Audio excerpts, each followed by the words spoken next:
So maybe with it being the start of a new year, you are planning to focus more on your side hustle, or maybe you've just entered another national lockdown wherever you may be based, and you're spending more time focusing on your creative pursuits. So maybe you make jewelry, or you do knitting, or create t-shirts and clothing. Whatever it is, I want to talk you through some of the pros and cons of using Etsy as a platform to sell your products versus setting up your own e-commerce website.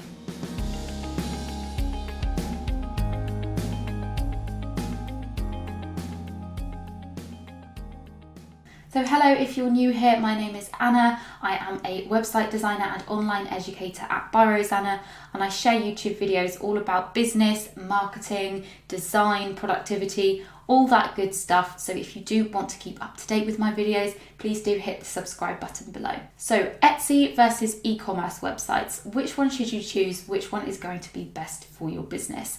Now, I get asked this a lot, and I have a lot of discussions with creative business owners about this comparison, mainly because I am a website designer. So I specialize in creating Squarespace websites for creative businesses. But if someone is asking me to give them an honest answer of what is going to be best for their business, Etsy or an e-commerce shop, I will always be honest and try and give them the most balanced opinion that I can. So let's kick off with the good things and the positives about Etsy. One of the main reasons why beginner businesses get set up on Etsy is because there's no cost to join. There's no kind of setup fee. You don't have to pay a monthly fee to Etsy. You don't have to get a website designer involved and pay them. There's no cost to join. It is free. However, there is a caveat to that there are also fees that do get taken from your every time you sell a product. But I'll talk more about that in a minute. Another main reason why people choose Etsy is because it is so quick and easy to get set up on it. You don't have to faff around with website building platforms. You can literally sign up for a free account on Etsy, get your profile set up and list a product probably within an hour or two. So that is a really good benefit if you are just looking to get set up really quickly. Etsy as a platform, because it is so well known, is also very trustworthy as well. So there are sometimes people who will be worried about handing over their bank details and their money to a website that they don't know and they don't trust because it could be a scam, or they're worried about how secure it is.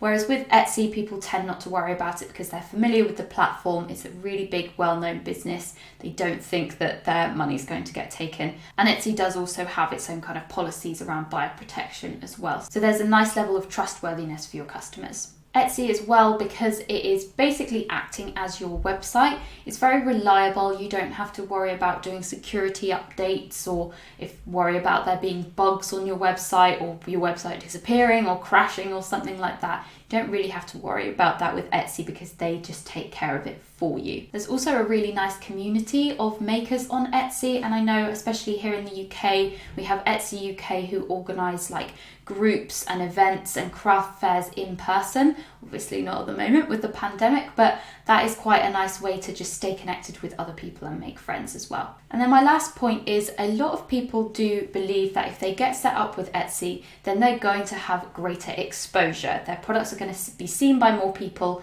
because Etsy is, as you know, it's like a search engine. People will go on there, they're ready to buy, they're looking for something specific. And so you would be forgiven for thinking that if you list your product on Etsy, it's going to be really easy for you to get customers in comparison to having a website somewhere on the internet and people not really knowing how to find it. Now, the reason I say there's a caveat to that is because Etsy is so competitive nowadays that it's not quite as easy as that, but I will talk about that more in just a second. So what are the negative sides of Etsy? Well, first of all, although it is free to set up, you do have listing fees and you do have a commission taken off every product that you sell as well. So on Etsy, I think it's about 20 cents per item. If you list it, Etsy will charge you a fee of 20 cents and then that gets added to your Etsy bill, which you need to pay at the end of the month. So depending on how many products you list, that could be quite a lot, or it might not be that many if you've only got a couple of products. But it's 20 cents per product no matter how much that product costs and what price you've got it up for, and that you have to pay that even if you don't actually sell the product. So that's a listing fee. And then Etsy also takes a small cut of each product that you actually sell as well. And I think it's around 5%, but definitely go and have a look to make sure you understand what the fees are involved. Also, if you're using things like PayPal and payment processors and stuff, they will take a very, very small cut as well. It's usually like 1 or 2%, but that's the same no matter where you're selling products on the internet, whether you've got your own e-commerce website, whether you're selling through Etsy or something else. Payment processors like PayPal or Stripe, things like that, will always take a small percentage as well, but that is very, very minuscule, and you would need to consider that no matter where you're selling products online. So let's just say you listed a product on Etsy for £10. Whether you sell it or not, you're still going to have to pay that 20 cents, and that gets added to your Etsy bill at the end of the month. And they will also take 5% if you sell it. So instead of getting £10 for that product, you would end up getting £9.50 because they take the 5% cut. So that's just something to consider. Obviously, if you're selling loads and loads of items, that can add up to a lot. If you're selling very high priced items, that can add up to a lot. So sometimes it really is about just doing an actual calculation of whether it is worthwhile you paying the Etsy fees or setting up an e-commerce website on your own. Now, as I mentioned, there are so many shops on Etsy nowadays that it is very, very competitive on there.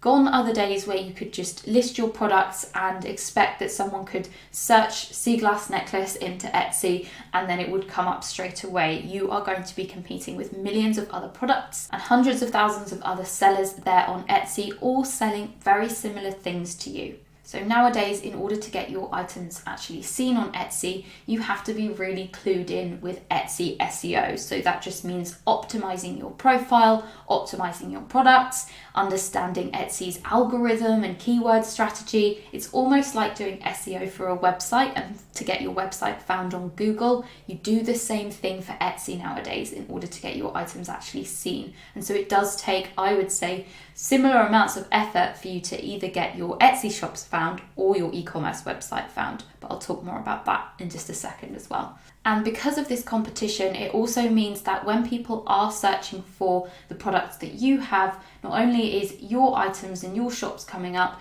but also other people's, your direct competitors are going to be coming up in that search too, which isn't good, because then you might have had a customer that would love your products and love your shop and love your brand, but then just as they have had their search results come up to them, then they can see all of your competitors and then they might just go with a different competitor for that particular type of product.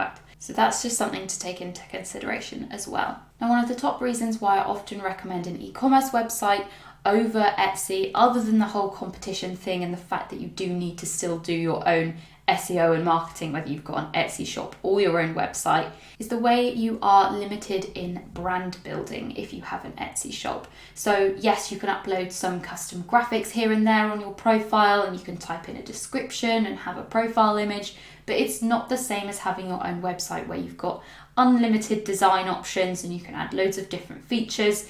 It's really restrictive, and it also doesn't help with people being able to recall your brand and remember your brand.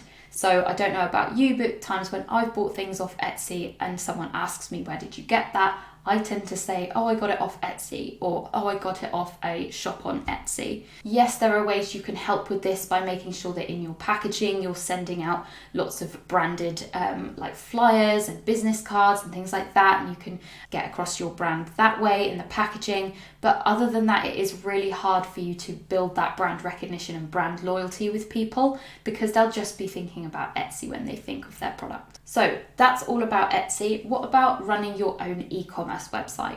So as I say, the main benefit is you have got unlimited design control with your website. You can brand it to make it look really unique and really get across your personality to help people remember you. People are going to be much more likely to remember your web address, byrosanna.co.uk, versus etsy.com/this/that kind of thing. You're going to be able to add other features to your website as well, and loads of other pages with more information. You could start an email list, which, just FYI, is really important if you are a product-based business. Email marketing is so powerful, and you can't really do that via Etsy. So on your website, you could have a sign-up form. You could encourage people to sign up and get a freebie or some kind of discount, and then they're on your email list and you can send them regular emails and updates so that you can stay in touch with them. You could add a blog to your website. You could sell or run events on your website. There's loads and loads of things you can do additionally that Etsy just doesn't give you the flexibility to do.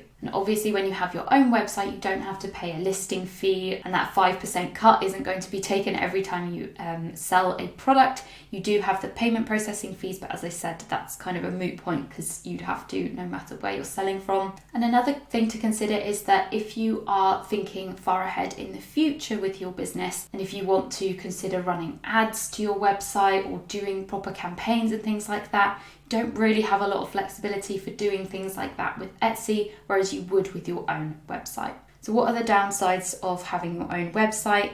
Obviously, the cost is one of the main things, and the time to set up, of course. So as I say, I am a Squarespace website designer, and I recommend Squarespace to anyone looking to set up a website, whether you want to have a go at it yourself, or if you're not that technical and you just want someone else to create something really professional, you can hire a website designer like me to do it. But obviously that does come with its costs. And you also have to consider your ongoing monthly or annual payments to Squarespace for your website hosting. Typically for an e-commerce website, it's usually around £25 a month minimum. And you also need to pay for a domain name, which is like usually £12 a year or something like that. So you do need to take those costs into account. But then if you do the maths with Etsy's fees as well, because Squarespace, when you're paying that £25 plus a monthly fee, they're not going to take a cut of any transactions or products that you sell. But you could actually do a calculation of how much money you're going to end up spending on Etsy fees and commissions versus how much it's going to cost you per month on Squarespace, and it might work out better. But obviously there is the setup time as well. So a professional website design project, that could take from anywhere from like 2 to 3 weeks to 3 months. And if you were doing it yourself, then you have to factor in that time as well. But as I say, you do have a lot more control with it. And then of course there's considering the fact that you do need to kind of maintain it and update it. This isn't such a relevant point if you are using a website building platform like Squarespace, because Squarespace, you pay them a monthly fee because they are a managed platform. Similar to Etsy, any technical bugs or security updates, they take care of for you. You don't have to worry about that. And if you do spot bugs or things go wrong, they have got 24/7 support, so you can contact them to sort things out. This is very different if you are self-hosting a website, so using something like WordPress to build your e-commerce shop, where you really are responsible for doing all updates and dealing with any technical errors on your website. And then we come to the kind of myth around marketing again. So as I said, because of Etsy being so competitive, you really do have to work out the ropes with Etsy SEO and algorithms and get that understanding anyway. And if you hear people argue that, oh, well, if you've got your own e-commerce website, you're going to have to learn SEO and do content marketing to get your website seen, my argument would be that you have to do that nowadays with Etsy anyway, because it is so competitive and you're not going to get your stuff seen automatically. You have to get to grips with Etsy SEO. I would also recommend that even if you do have an Etsy shop, you still want to be having a proper marketing plan in place. You want to be on social media, you want to be doing marketing activities and content marketing activities to build your brand and get an audience to your Etsy shop, because Etsy isn't going to hand that to you on a plate anymore. So yes, with your own website, you're going to need to find a way to get your audience there, whether that is through content marketing and social media or SEO, that's up to you. But I would argue that you do also nowadays have to do that with Etsy anyway. And the difference is with your e-commerce website, you just have more control over that anyway. So that's my conclusion. If you do need any help with marketing your website and getting it out there, getting traffic to it, whether that is your website or an Etsy shop, I do have loads of free resources on my website, byrosanna.co.uk. There's a blog with hundreds of articles all about how to get your website found and get customers. There's also a podcast. There's loads of free kind of templates and downloads. One thing that you might really be interested in is my free Instagram marketing course. There are 9 really in-depth modules in there teaching you how to optimize your Instagram profile, create great content, write captions, use hashtags, understand the algorithm. It's all in there and it's completely free to sign up. You can go to byrosanna.co.uk/free course. I'll leave the link in the description, and that is literally everything you need to know about marketing your products, marketing your business on Instagram. Thank you so much for watching, and I'll be back again next week with another video.